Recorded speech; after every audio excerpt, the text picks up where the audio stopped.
Guess what? We're live. Hey, guess what? It's Jess the Sky Kid and a night of the round table. Gift points. It's Thursday night. We're at the B&B, and on the phone with us this evening is Alex Bracy. Hi, Alex. Hi, everyone. So, let's start, I guess, with who you are, where you're from, and how long you've been doing this. Absolutely. So my name is Alex Bracy. A lot of people that I contact notice that I'm Alex James. So there's always a kind of a comical reaction to people, and they say, like, so are you part of Alex Bracy? Are you Alex Bracy? And my full name is Alex James Bracy. So I put that so people from my page don't reach out, but it's also confusing because they reach out to there. But anyway, my name is Alex James Bracy. I go by Alex Bracy Music.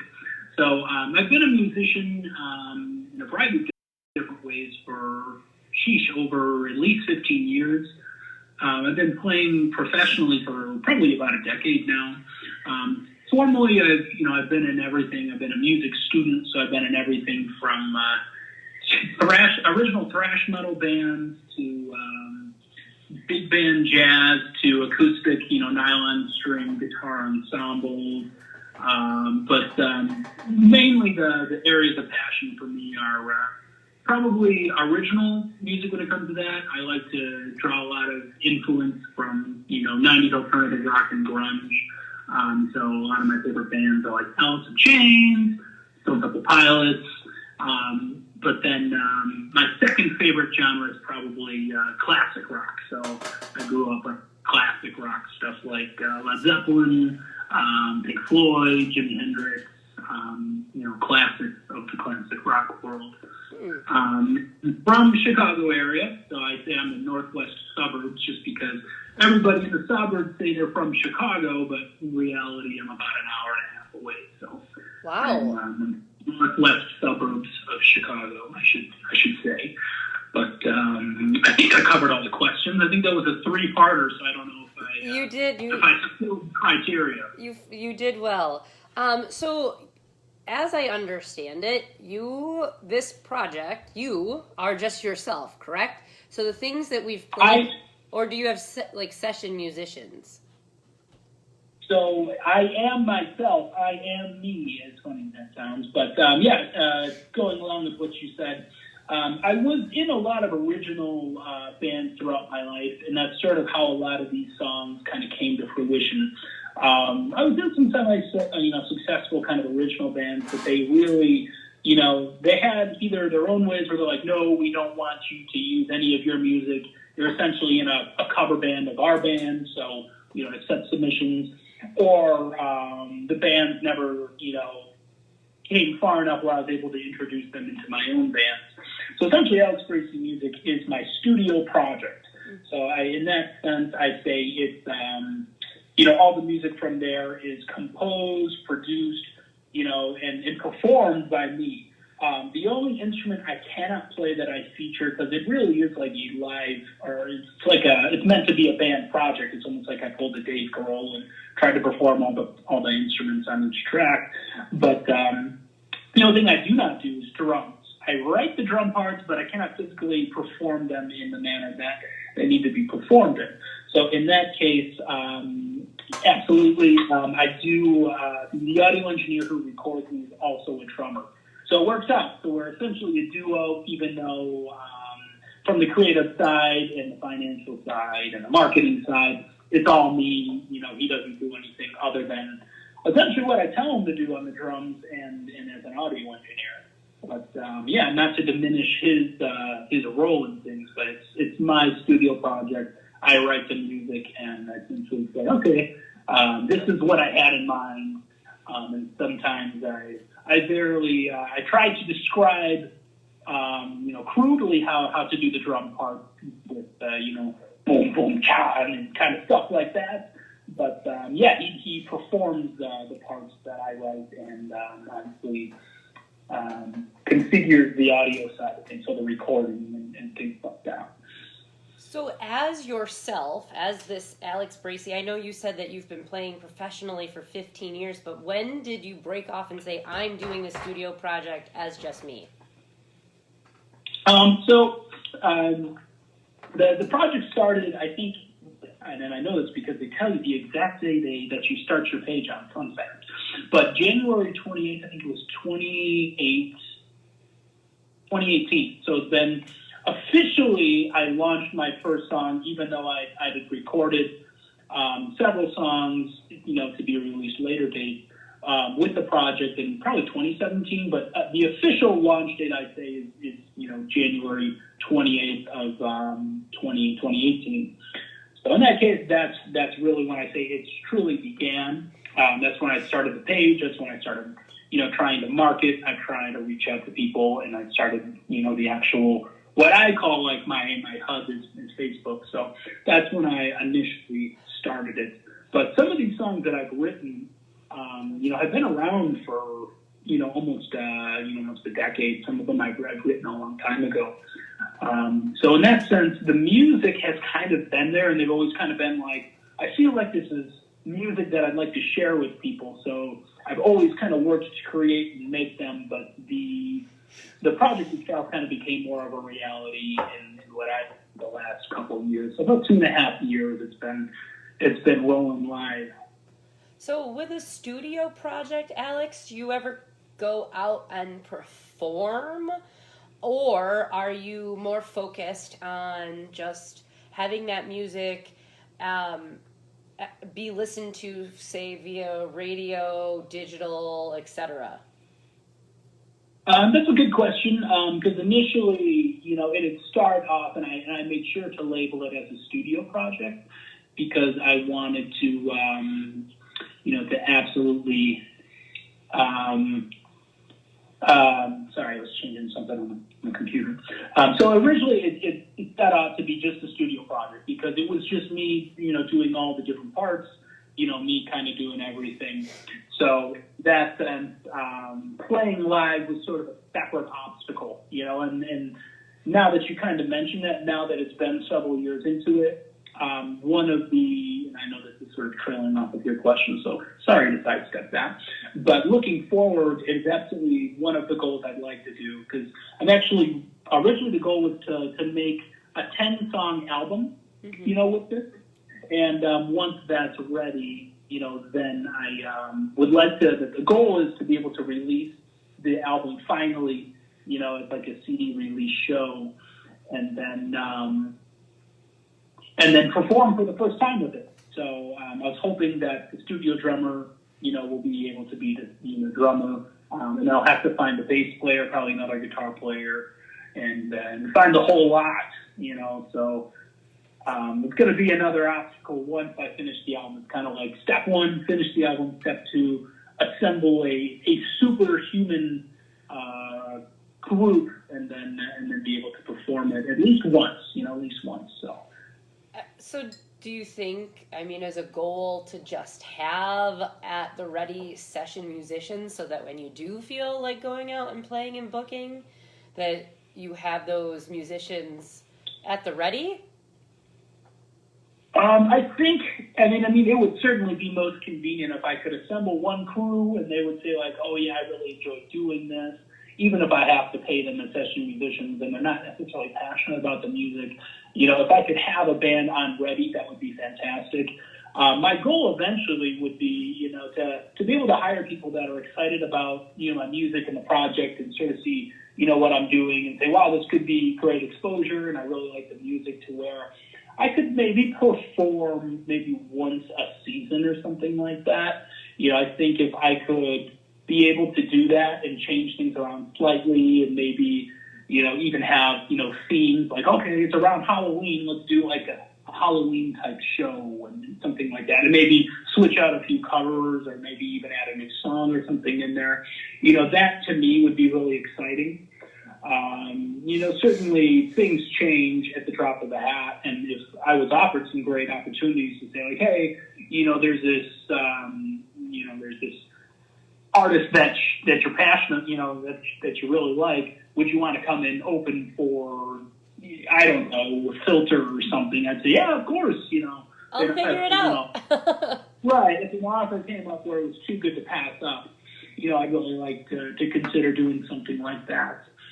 But at this point, say that didn't happen. Even with that being said, I think like what would make me excited to be able to play with this live would be, to do something like that and maybe have like guest musicians, have some people come on and maybe do stuff like that.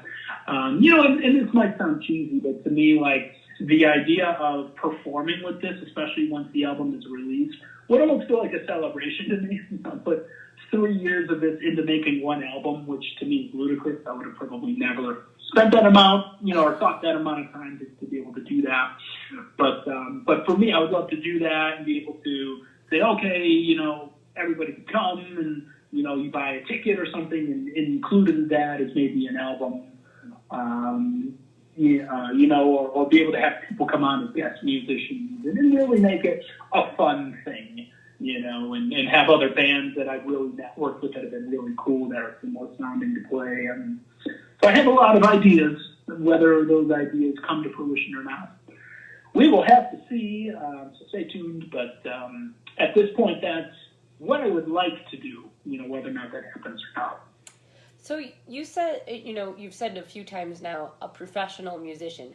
Can you explain what that means? Like, are you, focusing all of your time, money, energy on this project? Are you in other projects to make ends meet as, playing or recording? Are you doing little jingles?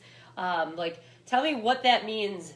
What does being a professional musician mean? Yeah, so that's a good question. And if you want to hire me to do a jingle, I'm happy to do it. But, in terms of what it means to be a professional musician, from the textbook standard, which everybody and their mom is listening right now just did a groan. Oh, great, he's gonna bust out a dictionary on us. But, in terms of what a professional musician, really means, is somebody who's making money with their music. Mm-hmm. And I've been fortunate enough, in my life to be able to say that in several vicinities. Throughout my life, I've been able to do that kind of as a performing musician.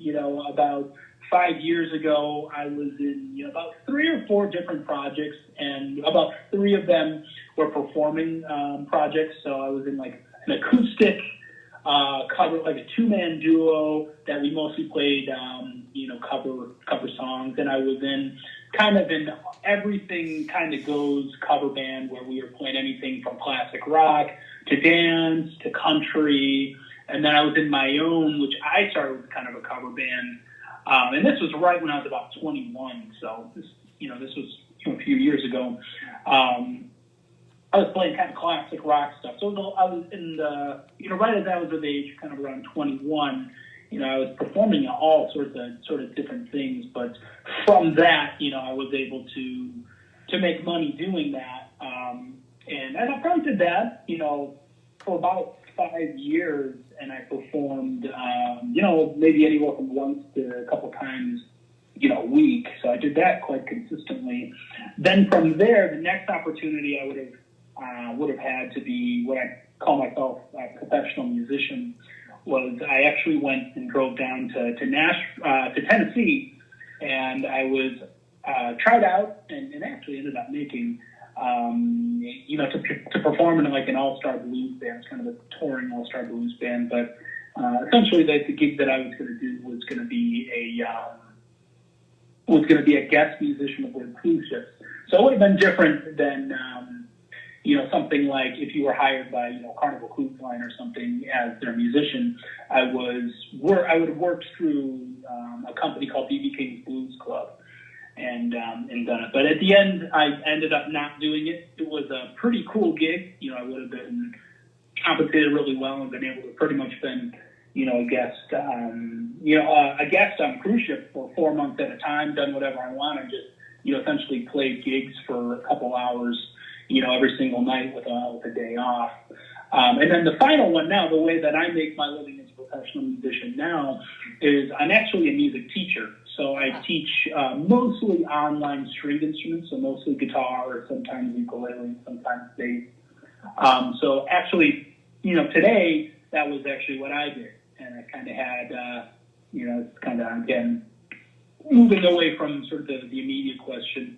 But just to kind of show you what a day-to-day with, as being a musician like me is, I'll wake up, I did some recording in the studio, did some editing where I went to my audio engineer's house. We did that. Then in the afternoon, I taught for, 3-4 hours online as a guitar teacher. And then, and now I get, kind of market and talk about, music by doing an interview and working with you guys. So 3 different venues of being able to be musical, but all different in their own right.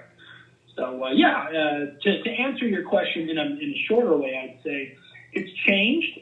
And, oftentimes I would say if somebody was trying to be, become an actual professional in the music industry, I think that's something that I would warn somebody about. And I really wish at music school they would have expanded upon this. But, in the world of being a professional musician, obviously it means to make, money doing music, but that can mean a lot of different things. Like you said, being a studio musician or performing at night or teaching a little bit or writing jingles.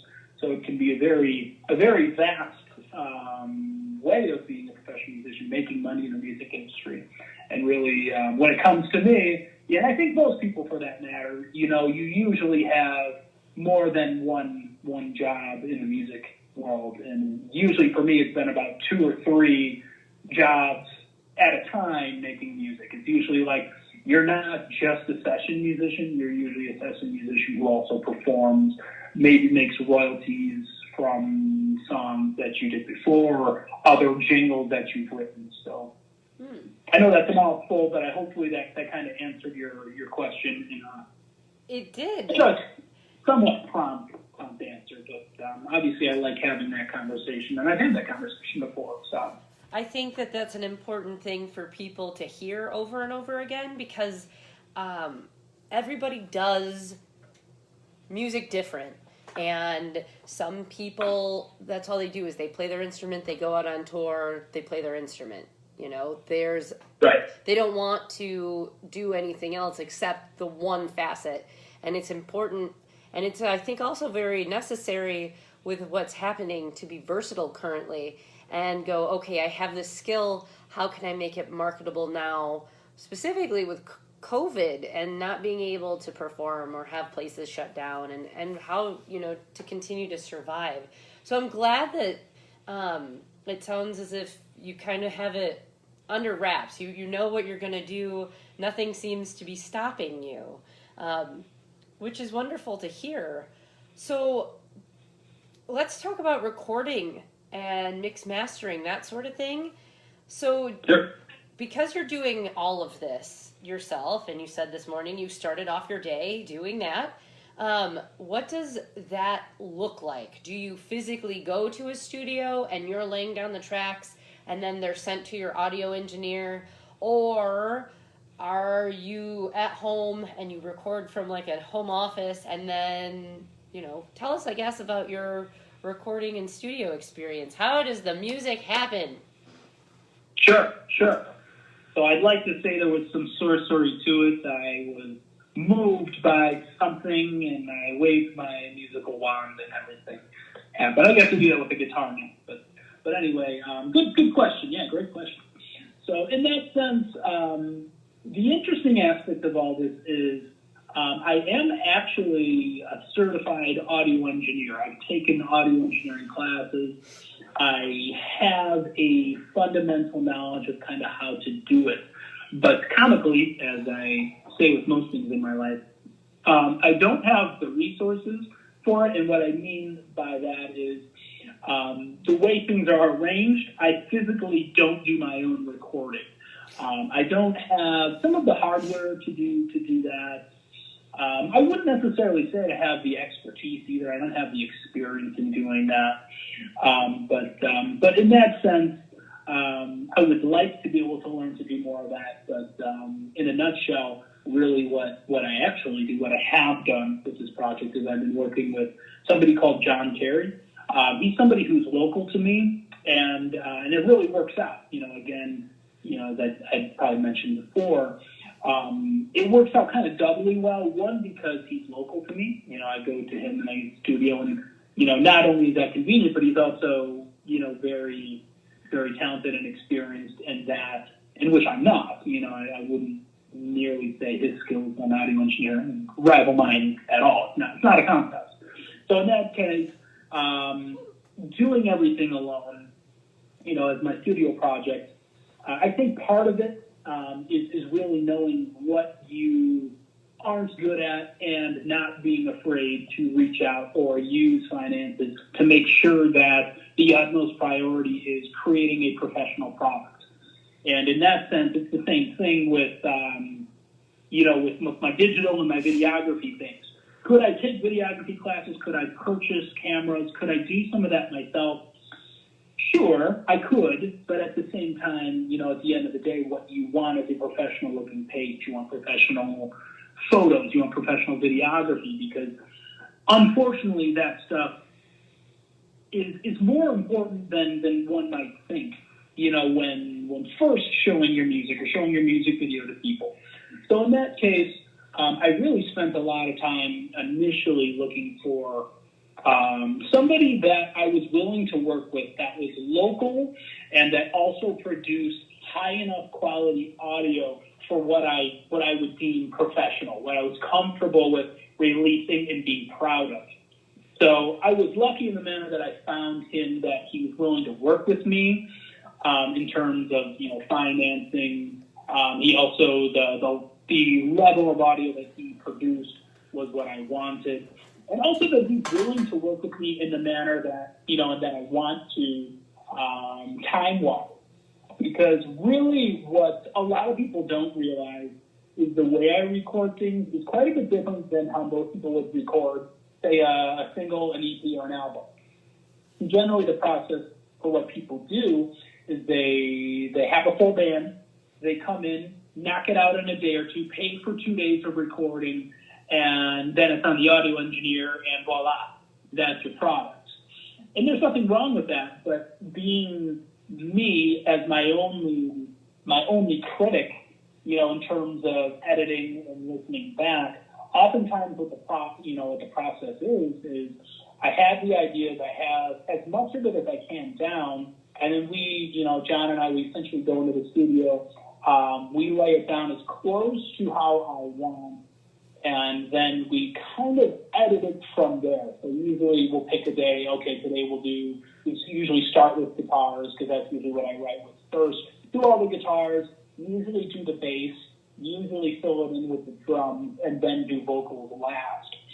And it's kind of a part-by-part process, because oftentimes, even me being one guy, I might feel like I have things down pretty well in my head and how I want them to go, but then, you put it down in one guy and you're like, wait a minute, this doesn't work at all, So there's some times where I might go in, think I have a song fully ready, and have to completely remove parts, change parts. So it can sometimes be, a week at a time for a couple months working at it.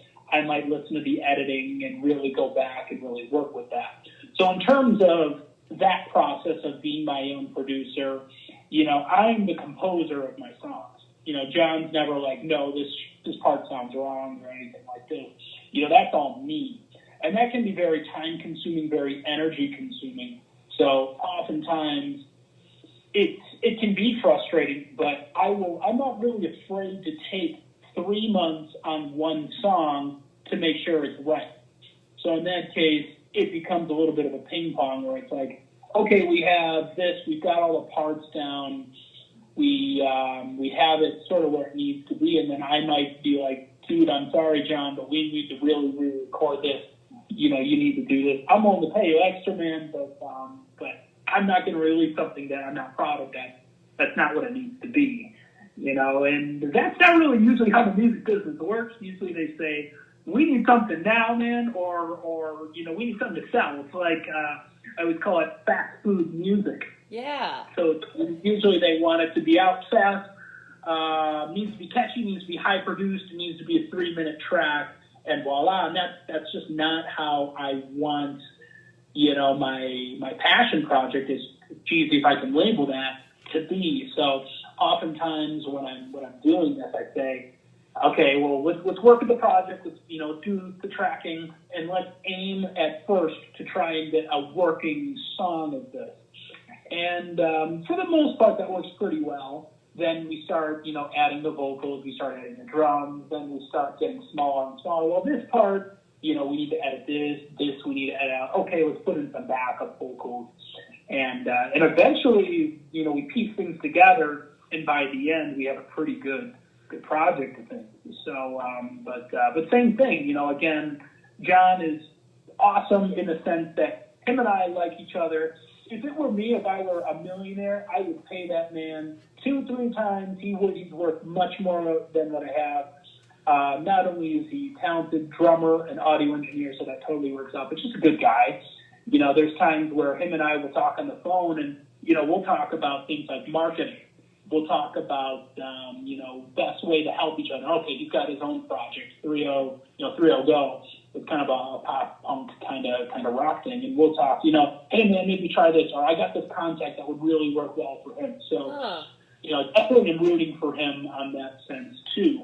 But I'm lucky that we have that relationship, because I think if we didn't, I would pay him more, and I really, I should, because he's an awesome guy, does a great job. I really like working with him. I think we're excited to work with each other, and I think our personalities mix. So in that case, we have a really good professional relationship in that case, and I'm very grateful for that, because it really makes my life of what I'm trying to do and the way I compose so much better. If I chose somebody else, I think I'd have trouble with that. If I tried to convince another studio to do that and make time, it would be rough. So, yeah, in that sense, the last thing I have to say is that I don't mean to say too much and not allow you to speak. But this is your interview, man. Because that is oftentimes like we'll do maybe even an hour a week in a month. Maybe we'll do 4 Thursday mornings. Who the heck records on Thursday morning other than me? I don't know. But again, you do an hour, maybe 10 to 11 in the morning. We knock out the guitars. Next week we knock out the bass and maybe the drums. Next week we knock out that. And oftentimes we'll take weeks off, because I'll say I need several weeks to digest this and make sure it's right, make sure it works out, and then we'll kind of go from there. So then when it's all done and your perfect baby music buggy bumper is ready to be released into the world, how do you go about that? Are you responsible, Alex, for all of your social media, releasing your music, distributing it, etc., or are you utilizing assistance from other people? Do you have like a manager who's managing your pages? Maybe I ought to get some managers, or maybe just use the cloning machine and have 3 or 4 of me. That would make my life so much easier. But honestly, what happens is, I at least allow, for example, I have a new single that I know that I want to release around Halloween. And I've had this recorded for some time. It's more than, 6 months, but even a year. AD was actually a song I've had since the conception of it. It was actually, fun fact, the second song that I recorded for the album, and I'm releasing it now almost 2 years later. Wow. So a lot of these songs I have for a while, and then when they're appropriate or when I'm ready to put something out, then I can do that. So the next song that I will be putting out in hopefully early October, I've had for a while, but usually I have a plan for it about 2 months in advance. Oftentimes, I'll try to reach out to a lot of press contacts, and I'm grateful that I've built a system, up in sort of relationships such as, you guys, but a lot of also press, like I know Brian Chaney of the Daily Herald. He's always an awesome guy, a huge champion of the music scene, and again, I can't say enough positive things about him. I have my friend Stephanie Lane. She runs Lane Loves Radio. She played me 50 times in the last 2 weeks on her station. Again, awesome, passionate person. Can't say, it's sort of a separate conversation, but can't say enough. The people behind the scenes that have their own station, like you guys that are just passionate about music, that are willing to feature us, people like that that I'm able to build professional relationships, with that are willing to play my music. Try to reach out to people like that at least a month in advance. We've had this couple months planned, so same kind of thing in that sense. I got a lot of radio stations that work with me that are just awesome guys that, again, they say, hey, I got this thing coming. Please support me. I'm there in a heartbeat to help them because I know they do the same for when I release things. So I try to reach out to guys like that, at least a month in advance. I got a good network of people that are willing to kind of support me. Again, other radio stations that are willing to play me and are always happy to. They're excited about the genre and the songs that I release. They say, hey, man, I say, for example, I released AD about a week ago. I just, push it out and, maybe email it or message them and say, hey, man, I got a new single. Tell me if you like it. No pressure to, put it on. And almost always they say, wow, I really like this. We're going to play this time at this time. I say, great. I'm more than grateful for that. Always happy for that. Let me know. And I'll push it out so I can kind of cross-market, my page with the people that I've reached out to do that. So I've assembled enough of a kind of a base to where I'm able to do that, which is awesome. I'm super grateful for that. In terms of guerrilla marketing, I haven't actually done any paid promotion on my music pages for a while. And that blows me away because I'm able to reach out to people that are awesome and say, hey, check, just like I reached out to you, Jess, I said, here's a new single, take a listen to it. If you like it, it means a lot. If you like it, share it, subscribe to it, whatever you feel comfortable with.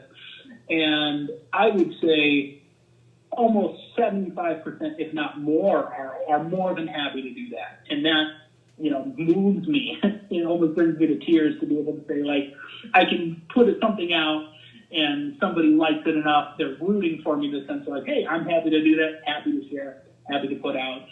Again, it's those people, I would call them fans, but it's almost more than that. It almost becomes a friendship, that people are willing to do that. That's what really allows me to release a song and a week later have a naturally organic reach on something through Facebook and have it in the thousands. That's surreal to me. But again, moves me. It makes me almost tear up that people are willing to do that. So in that case, to the extent of my marketing, I almost, it's become that. It's just become reaching out, maybe a month after a release, getting to know other people in the music industry, networking with people who are on radio stations, blogs, people who are just passionate about music. Between the last time we talked and this, things that I've done in case anybody wants to take notes on this, some kind of clever, savvy things is I started using Spotify, and I would go on to maybe Spotify groups on Facebook and say, hey, I just started a playlist, a rock playlist. Anybody who, has a hard rock playlist or a hard rock song or something they want to add, go ahead and drop some links. I'll listen to them, and if they're similar to me, I'll say, awesome, I'm going to add you on. I really like that, and I think we have a lot in common. Can we, it'd be okay if I reach out to you. Reach out to them, have some conversations with them, share some of my music. Oftentimes it results in me liking all their stuff, Facebook, YouTube, Spotify, and them doing the same. But not only that, you're able to talk and meet people and say, you can see that people are there to help you. And I'm, as I'm always happy to jump in and like your posts, share your content because I like you guys. And you do the same for me. And you create a professional relationship with people like that. And then people can do, if they want to reciprocate back, awesome, great. Then they know if they release something, they can say, hey, Alex, check out this new song.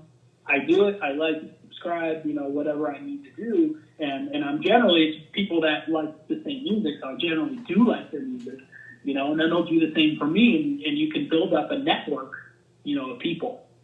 And this is just the last thing I will kind of say about that, for people that are looking to say, hey, I saw, I looked at your page and I saw, the amount of, views or likes that maybe you got on that, what's some, advice that maybe you could offer to help, for us to do the same of what you're doing to see that it works. What could we do? And I'd really say that the biggest thing that I would tell anybody who's, an independent artist that doesn't have, it's not trying to use a manager or trying to just throw money at it and use, paid promotion with little knowledge to that. The best advice I can give is two things. You're either using paid promotion or you're using your time. You're either using your money or you're using your time. And in that case, if you are using your time, because most people say, hey, I don't have the money. Most musicians don't have the money for that. So I'd say if you're using your time, the best thing you could do is try and create a network of even 1,000 or less people that when you will share music are people that are going to like your music, are going to like your posts, are going to, if you're aiming to make money from it, when you sell your album, are going to be so beyond excited that they're going to buy your merchandise, buy your album. You want to create a small community of, at least 1,000 people or even less, and try to, if they respond to your post, reach out to them, become friends with them, talk with them, and let them know that you're an actual person. Get them to know you, not just the musician, but also the person. So in that case, I see somebody new likes my page that I've never met before. I'll go reach out to them on my personal account. I'll talk to them. I'll say, oh, hey, I know that you like my page. Thank you so much. I see we have some mutual friends. Are you a musician yourself? Or I'll say, oh, cool. I see that you like my page. Maybe we don't have mutual friends. Did you hear my new track? Is that how you found me? Do you like, hard rock or rock? What are some of your favorite bands? And develop a relationship in that way. That way, when you post something and say, oh, I know this guy. This isn't just like, some guy that released something and then, there's cold audience. They release something and I never see him again. You develop a relationship in that standpoint. And then the other thing, if you're trying to do it, by money, which can be effective, I found that in the past when I first started, I used Facebook ads. I've seen some people do Instagram ads, Instagram stories, stuff like that. But if you're in a position where you can even allot $100, $50 a month, and try to do those two things in tangent, you'll definitely see some growth. And I think people really underestimate that, but also overestimate how much they should be getting. People think like, I paid $100, I should have 1,000 new fans, and it's like you're missing the point. You want to create a super tight-knit group that you put out for example, a few weeks ago I put out a stupid post about who makes the best hot dog in the Chicago area, and Gene I and think I Jude's. got over what would you say, Gene and Jude? Yeah. I've been bugging my parents. I'm kind of a super dog guy. Oh. But I'm always trying to bug my parents to go to Gene and Jude's or my family and my friends' family and stuff to go there. They are definitely close to number one. Sometimes they're right there. I think they have the best condiments. I think they have a really good hot dog. But anyway, I don't want to get too off track. But when it comes to paid traffic, I think working all those things together, you'll definitely see some success. And again, I think the best way you could aim for that is just trying to not worry about having 100,000 followers on Facebook or something like that, but more so just trying to create even 100 fans. Imagine every post you make has 100 people instantly liking it. Right. That to me is already pretty big deal, So I'm nowhere near that, but just saying, you put something like that out, that's pretty good, And for the music-minded people, the people that are striving to be professional musicians, imagine putting out an album that you sell for $10, and you have 500 people automatically buy it. You do the math. That's $5,000 right away. That's not obviously enough to make a living on in a year, but you start multiplying that, having 1,000. Well, now 10 people, or $10 at 1,000, 10,000. That's more than enough to finance an album as an independent artist. Be able to buy merch and sell things, and even then, most people don't just release one album. They usually release merchandise as well. So okay, now you're selling shirts for $15. And 100 people buy that. Now you're $10,000, $15,000, $25,000. You could maybe make that's substantial money. So that's just an example of if somebody's trying to be a professional musician, of some things that you could kind of do. So again, you don't need to have 100,000 fans on Facebook, Spotify, whatever, to be a professional musician, to make things work. And you can also do that. Say I had an additional $25,000 doing that, which is already huge, incredible. Say I made $20,000 teaching lessons. Well, that's $45,000. Okay, well, say you're also performing 1 or 2 nights a week, and you're making $5,000 from that.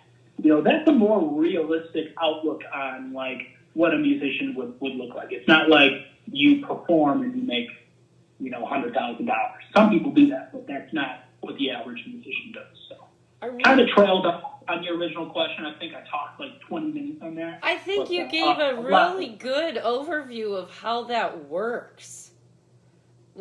Kudos and high five. The only other person we've heard ever really talk in detail about how to make it as a musician, doing exactly what you're talking about, is his name is James from the Trees of Life. And I think I saw that. Yeah, I listened on that. I like I've never discussed that aspect. You brought a new thing to my wheelhouse, reaching out to who you see as new on your page and engaging in them, almost sending a thank you, and here is who I am as a person.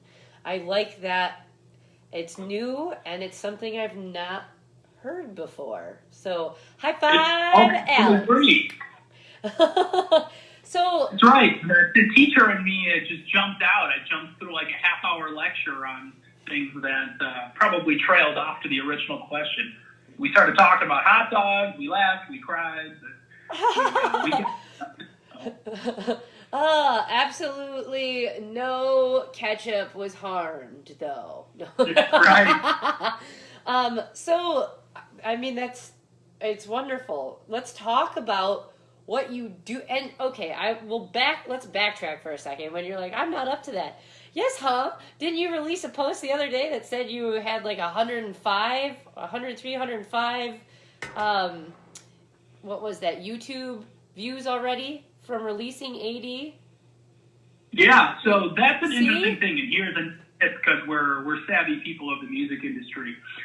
If you release a song and you release it on YouTube and then post it on Facebook, your organic growth will immediately and severely be cut. And I knew that before I did that. Oh. So the best thing if you're trying to release a song, say your main platform is YouTube, is to release it organically or have the actual raw file loaded directly into Facebook. For example, and you can actually look at this on my page, look at the difference between the views that I had from my latest release, and then look at the one I had from Rain, the one that I had 2 weeks ago or 2 months ago. At this point on, I had about 2.5 thousand views on that, and right now, because I released it as a YouTube link onto Facebook, you can even show and I'd be happy to share the actual physical numbers. You can see the amount that they did that. So for example, I can even see if I can boot it up right now as a Facebook business page here. But it will show you, if you go on your professional page, you can go and look up in the page insights. And here's and this is hilarious. So I actually find this hilarious because it's so ridiculous. It's insane.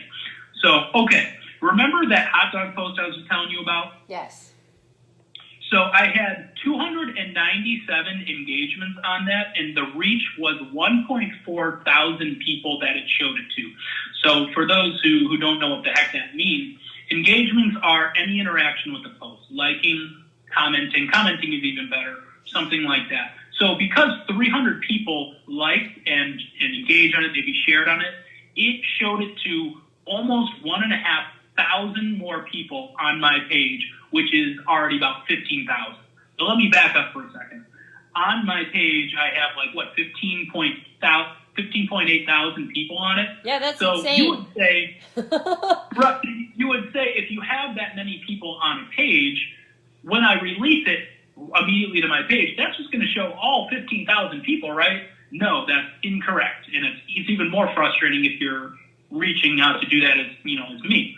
But what on a post, if I get 297 engagements and then it says the reach is the amount of additional people that it showed it to, it was 1.4 thousand. So even though I had 300 engagements, 300 people working with that post, it showed it to 1.4 thousand people, which to me is great. That's huge. It's a lot of people, but that's still even 1% or something of 15,000 people. Yep. So already trash, right? But let's back up even more here. So I was comparing one post to my latest post. And again, none of this is anything that I'm complaining about or anything. It's just to show the statistics technically from this. So from that post, I had 300 engagements and it showed it to 1.4 thousand people. That's one post, right? From my video that had a link, I had 670 engagements. Guess how many people it showed it to? Less than 1,000? 625. Wow. Because it was a YouTube link. So it showed it to less people than engaged with it. Wow. So again, that's just a physical way of showing you that Facebook police, man, they're there and they know that if you're posting something that's taking you away from Facebook, that no way. We're not giving you that delicious engagement that one, you probably paid for, or B, that you worked hard talking to people to bring them onto your own stupid page, our stupid platform. We're still not showing it because no way you're bringing it out to YouTube. Wow. So again, let me just back up here. I'm not saying by any means that I'm not happy with any of that progress. I'm happy that anybody's interacting with it. And honestly, I knew going into that was the case with my latest release. This was the first time I tried to present a new release on YouTube. But the reasoning for that was justified because this is the first time I've tried to market onto YouTube. This is the first time that I've really tried to push people to that platform. So I'm willing to take the sacrifice of views, which again is probably about 25. I'm probably getting 25% of the views that I would have just trying to get people onto that. So the positive here is that I did it as an effort to try and get people onto my YouTube page. And the positive of that, why I see that as a win, is I got about 100 subscribers onto my page, which to me is a lot. Again, I've never done anything on YouTube, but I'm happy to get 100 subscribers in a week by doing that. So it's an effort to be able to build up one other page from a page that I would say is more successful than nothing. I think anything is more than zero is better than zero, obviously. But let's see if I can load up the insights on rain here. That's one that I don't know if I can see it. I can see more. See more. Was Rain the first song you sent me? So I have 5 total releases. The first one was Pain, that was released 2 years ago. Then after that, it was Fall Away. Then after that, it was I Remember You. Rain was 2 months ago was the one that I released. And then the one I just released was AD. oh, I found Rick, yeah. And then the one I just released a week ago was AD. So, okay, I found the reach for rain. So the engagements I had was 2.3 thousand people on it. Whoa. The reach, so the amount of people they showed it to, 7.3 thousand people. Wow. So the comparison between 670 something and showing it to 625 versus showing it to 2.3 thousand people and then showing it to 7,000, that's what? Almost 4 times the amount of engagement. Whereas on a YouTube link, they showed it to less. Yeah. So let that be a lesson to anybody who's trying to double dip and are trying to get people on both YouTube and Facebook, because the ideology is like, oh, cool. What I'm going to do is I'm going to put my YouTube link on there so I get credit for both views on Facebook and views on YouTube. That's not how it works. It's a smart idea. It's actually savvy on paper. But again, the YouTube police, who I've been banned twice in the last week by trying to actually send, even 20, 25 people. So that's a separate thing I'll talk about in a sec. But the YouTube police, man, or the Facebook police, they're on to you. They realize, people are trying to be savvy. You gotta pay for that to try and get it anything, or B, you can't lead your Facebook tribe outside of Facebook world. We're not going to allow that. So again, just a one of the few little tidbits of being savvy and trying to understand the music business from a 21st century standpoint. It's one of the few things which you're like digging yourself in a grave. It's hard enough to have a crew, to be able to write music, to release it, but it's even harder when you have stuff like that, right? So it's even harder to understand that they're out to get you, man. It's jumping through a hoop. It's like music hoop inception sometimes. So yeah, and you got to learn the hard way, and I learned that too. And this is just another thing I'll say. I don't know if this is even pertinent to anything you're saying here, but in the world of music here, I tried to be savvy with this, and this is something that I got caught on. Usually I try to do my research and know if I'm gonna try something different. I know what the consequences can be. I got banned twice on Facebook Messenger over the weekend, so on Friday and Saturday for a 24-hour period for trying to send the link to too many people. So you're probably thinking, okay, Alex, what do you do? Like send mass text to like hundreds and hundreds of people? I sent it to probably 25 people before. Not only did they stop showing the link, but they banned me from sending any messages on Facebook Messenger. I hate that. It's stupid and it's frustrating, and I report that shit all the time. And I feel like Facebook just has the stupid report thing to make people feel better, like a complaints box that they do nothing with, because I've explained, like I've written out in detail, like almost way too professionally, as to what my reasoning for having to share these things are, and I never get any response back anyway, and I'm still just banned. Right. Imagine spending money on a platform that doesn't really give you anything. It's not like I'm physically getting anything in return. I mean, I'm building a social media presence, which is what I want. But imagine, spending your real money for essentially a fake profile, and then having them come around and say, you're using our social media platform, you're using our website, the wrong way.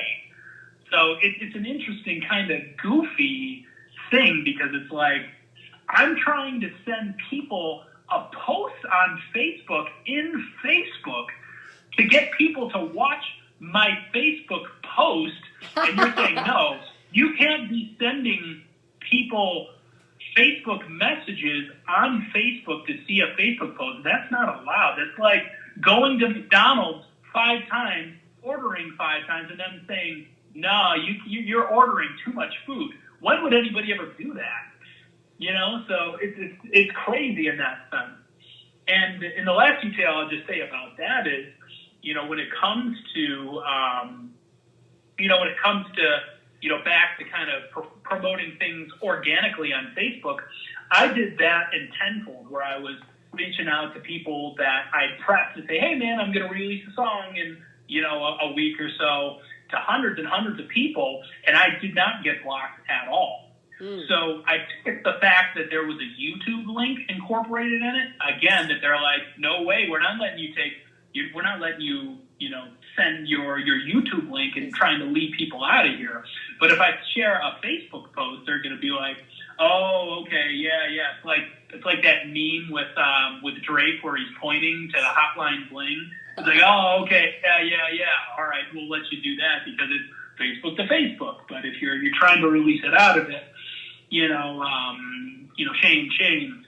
You know, and I'm not even necessarily here to roast Facebook. I get why they wouldn't want you to lead you out of that. But again, it's just more cautionary for people who are trying to do that. You know, you just it's a wild west, man. It's a rough life out there sometimes. So. I really like that point. It's important. So when we go back and we listen to this, because they've muted us, Alex. Yeah, no, exactly. Zuckerberg's over there, like, in his black light, like, in his swivel chair with his evil lap cat. He's petting us, waiting for us to slip out of line. So, Inspector Gadget will get him.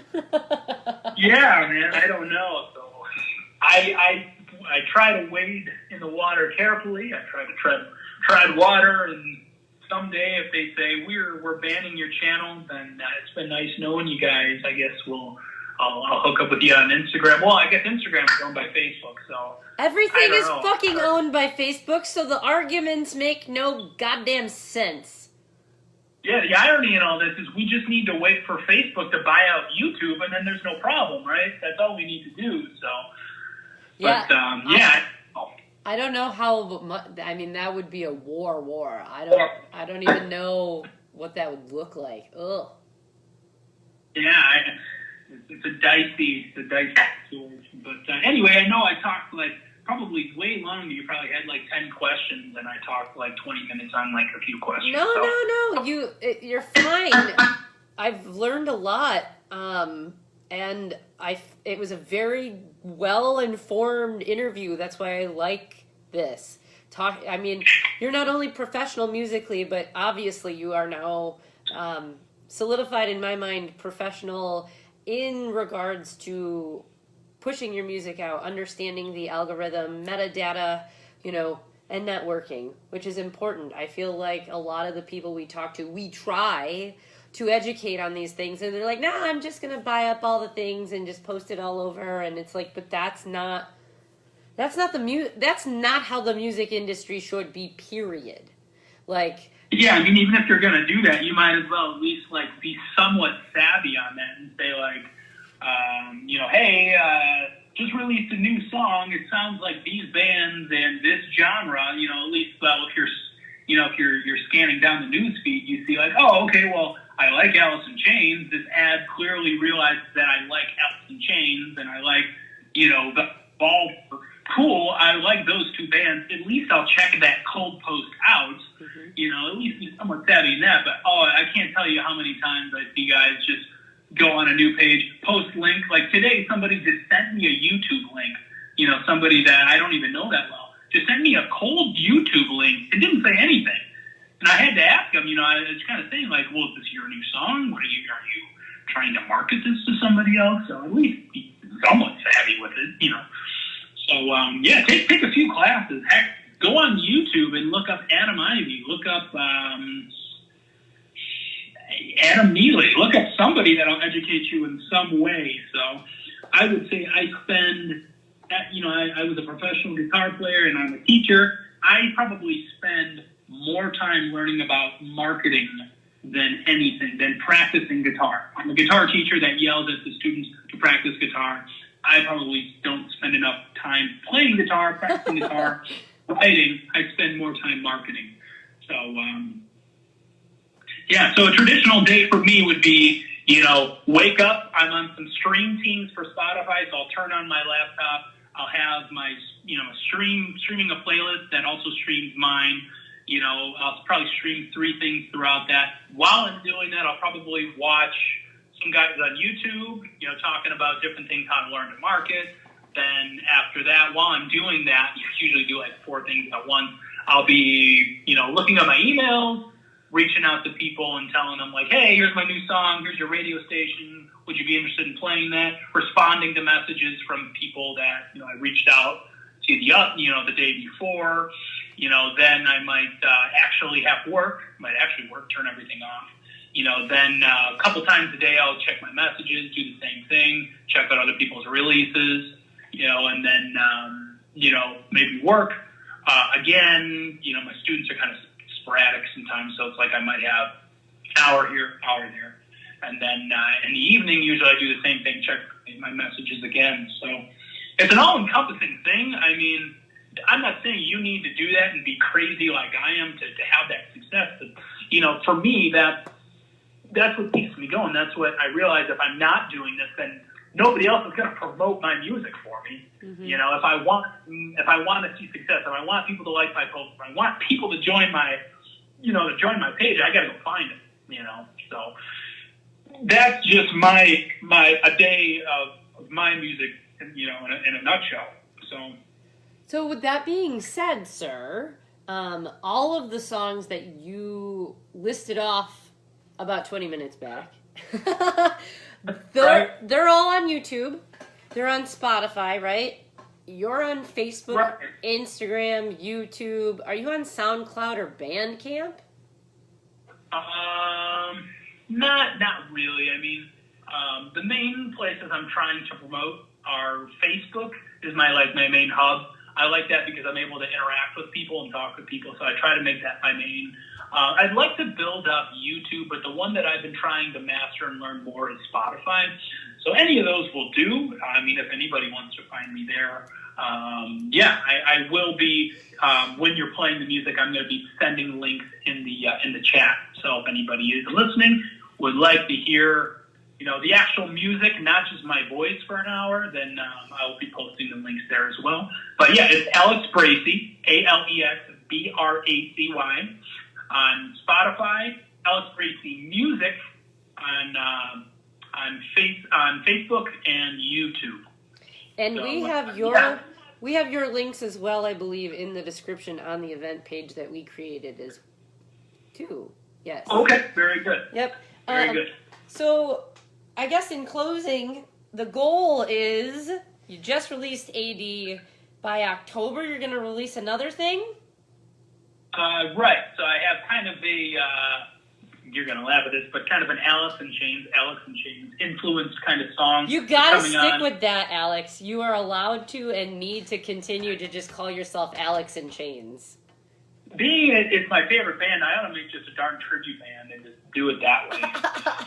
and being the only one laughing at my only name and my only joke. But yeah, I'll stick with that. But it's very kind of Alice in Chains kind of vibe. It's kind of spooky. It's kind of got if you're a fan of sludge metal, it's kind of sludgy. It's got some even kind of creepy ambiance to it. So you'll see what I'm talking about. Maybe you'll have me back on around then. We can talk about spooky Halloween things in our costumes. But yeah, that's the plan is in October, early October. I should have something like that. Do you plan on, ever going, okay, because you said we'll have you back on. We're debating if and when human beings will come back on. Do you think it's safe as a performing musician to go out and perform right now? Just in general. It's a good question. I have went and saw some friends go play. I went to... nothing big. I had a concert, Faith No More, that I was planning on going to see, but that got canceled. So most major big artists like that have been canceling it. But I have seen some performing artists do that. Originally, when it comes to me, I wanted to slate my first performance in the album release for the end of the year, but now I'm thinking it's probably going to be better to just push it back to maybe next year, maybe even the middle of next year, maybe next summer or something like that.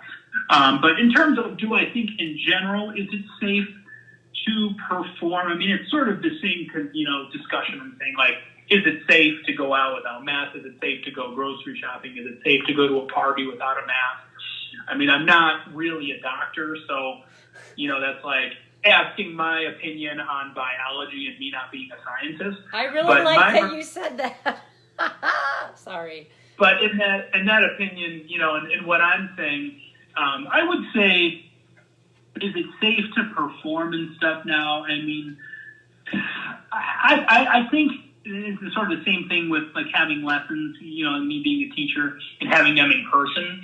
I think if I were to have them in person, or if we were to have a show happen, I don't think anything is going to happen 99.9% of the time. But on the off chance that I were to hold lessons and say, don't worry about it, you don't have to wear a mask, and I got somebody sick, I don't know how I would live with myself. Mm-hmm. Just like if I have a performance, it's just my opinion, my perception on things, that if I had a concert and even one person got sick and passed it on and somebody else got sick with it, and then maybe somebody's grandparent passed away from it, I'm not sure it's worth the risk. So in that case, performing, I'm not going to chastise anybody who does it, because I get it. It's like trying to say, no, you have to stay in quarantine, and seeing somebody's business fail. I'm not sure. It's a double-edged sword. Nobody wins from that.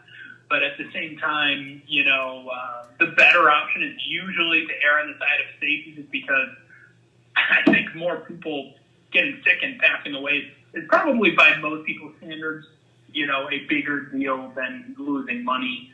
But at the same time, I'm not saying that in confidence, because I also realize that by not working and having your business open and not having enough money to eat, right, you'll starve to death. I mean, I don't know if most people do that, but by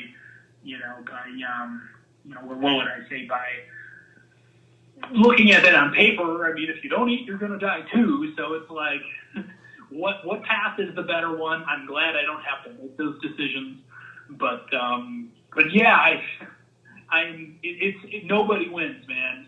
That's why this whole scenario is so sad, because it's a mess, and no matter the way you choose, somebody's going to lose, and they're going to kind of lose big. So I sound like Donald Trump. They're going to lose big, but yeah. We'll see how things unravel. If it comes to me and my small network of controlling things, I try to err on the side of safety. But I do have some students that insist on it. They're comfortable with it, and I say, okay, well, precautions. We'll come in and we'll do lessons. So that's just sort of my way of relating it into the world here. But again, don't take my words, kids. Don't listen to me. I'm not a scientist. I only play one on TV. So. Just follow all the other rules that we talked about, with marketing and direct upload of the video. Don't share the link, that sort of thing. Alex, do you have merchandise? So in the long and the short of it, every band should have merchandise. So they should use that as a tool of making extra money, and your fans should love it. If you have fans that like you enough to go to your shows and listen to your music, chances are they would be very enthusiastic about buying it. So yeah, every band should have merchandise. Here's the kicker. I do not have merchandise. I would like to incorporate that, or begin incorporating that, once I have the album ready. So if we're a perfect world for me, once I release the album, and the first time I will be physically selling it will be the gig, or that first performance, the CD release show, if you will. I would also like to be able to offer something else, like sure, even some stickers, bundles, stuff like that. I know, and I've heard this quite a bit, where, gigging artists say there's not a lot of money in touring, and that's for the most part kind of true, based on the professionals that I actually know. I mean, I know the drummer actually performed in Dance with the Dead. It's a pretty big touring act. they just toured with Dragon Force. Wow. And I also know another band that toured with Dragon Force. We were also on the same bill. Was a band called Starkill. They're local. So I know from those guys and having conversations similar to that with them, selling out merchandise is a big deal. You know, bands aren't bands. That's like a band pants. I don't even know what bands means.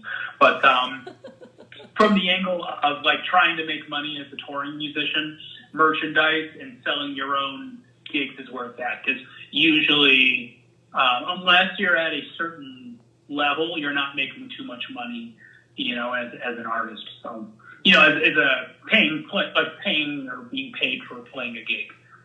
But yeah, that would be a big recommendation. The more you can sell of your own is usually the better, because, you know, even through like record deals or something, you sell it and you get such a small margin of it. Even look at like Spotify plays.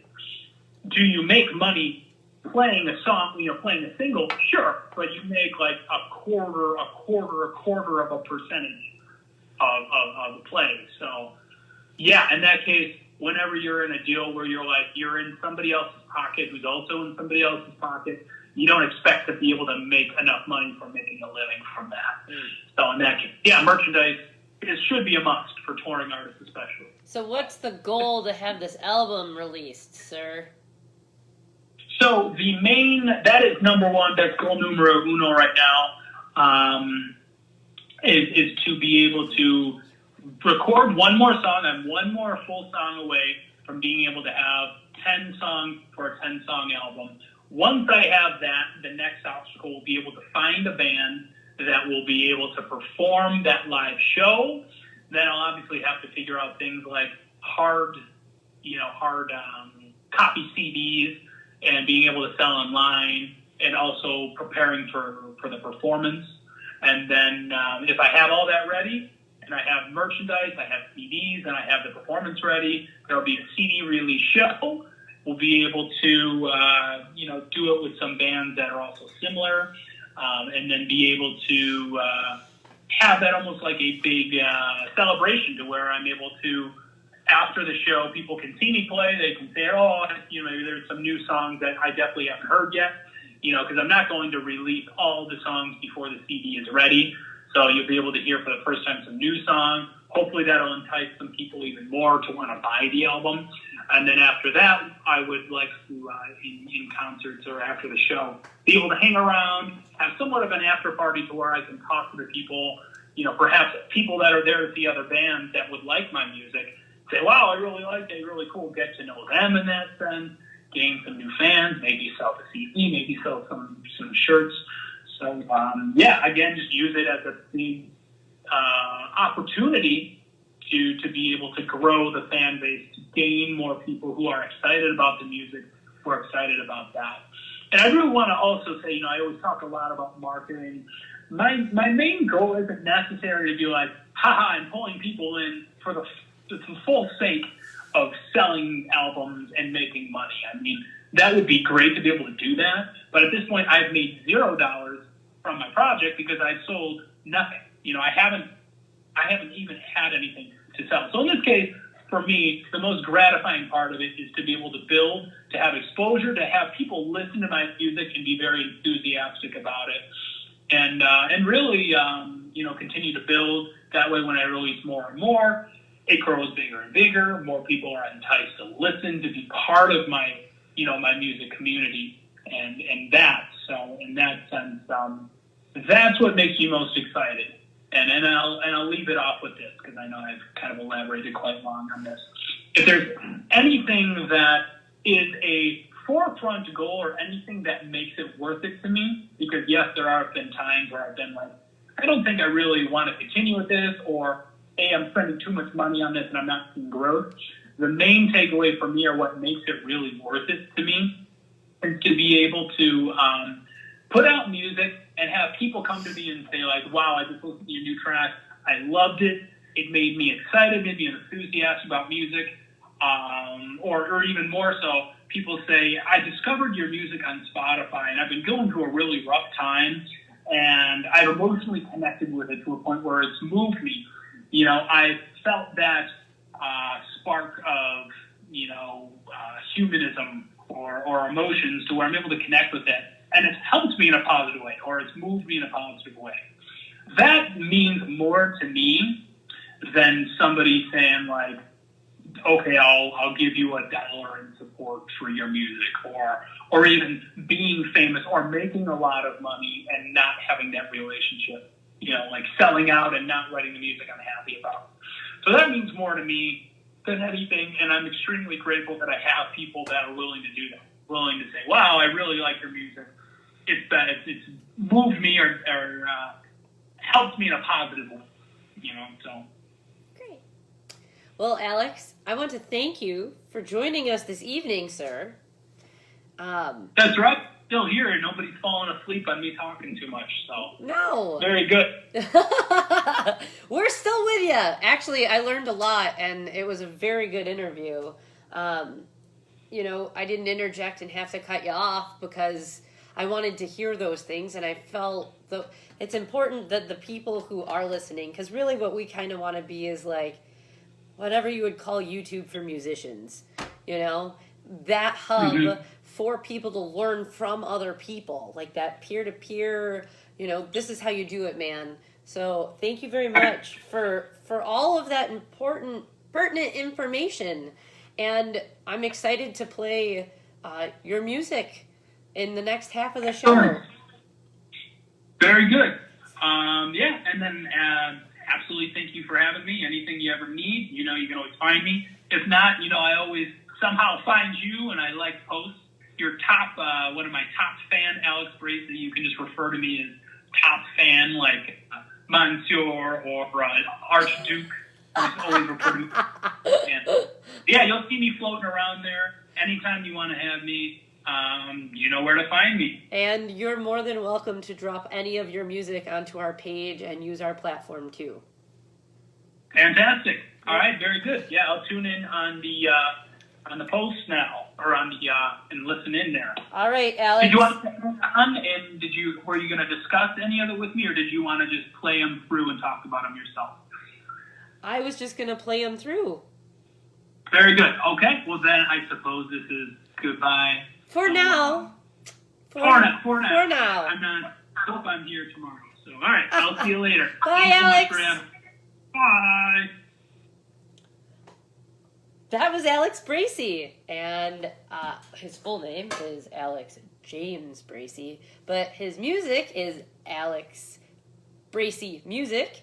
Facebook, YouTube, Spotify is where he'd like to direct audiences to. He does have 5 singles. We're going to play those for you.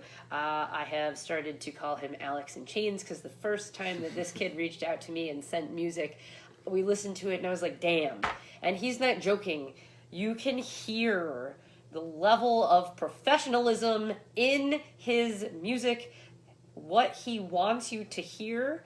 He is very truthful. It's not coming out until it's exactly perfect.